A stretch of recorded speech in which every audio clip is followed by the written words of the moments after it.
Muhammara is an extremely rich and authentic Lebanese dip with beautiful, sweet and smoky flavors released from roasted red peppers and roasted walnuts.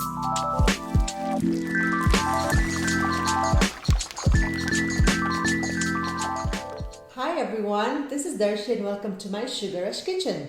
Today I'm going to show you how to make a roasted red pepper dip called Muhammara. Take 2 whole cut red peppers, drizzle some olive oil, add some salt, give it a quick mix, make sure the oil is well coated. Now set the peppers on a baking tray with the skin side facing up.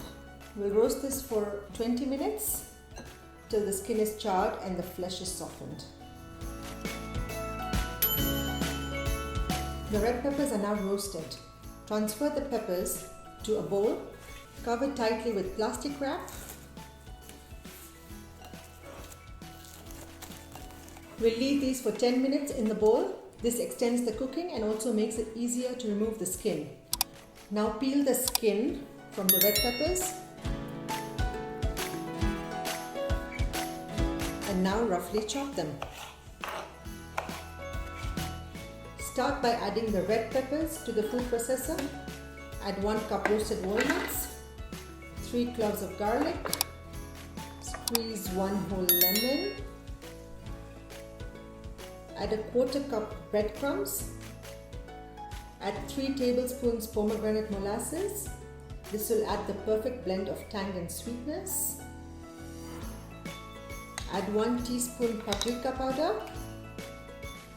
Add 1 teaspoon cumin powder for extra flavor. Add 1/2 cup olive oil.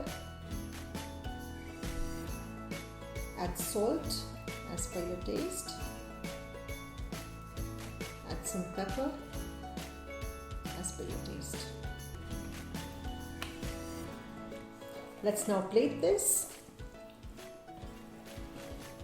Drizzle some pomegranate molasses.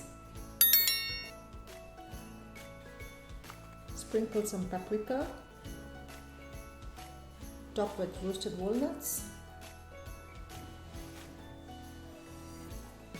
And finally sprinkle some chopped parsley. The Muhammara is now ready to be served. Enjoy it with crispy pittas, crackers, or indulge with carrot and cucumber sticks. Thank you for watching. Looking forward to your experience on this recipe in the comment section. Please like, share and subscribe for more.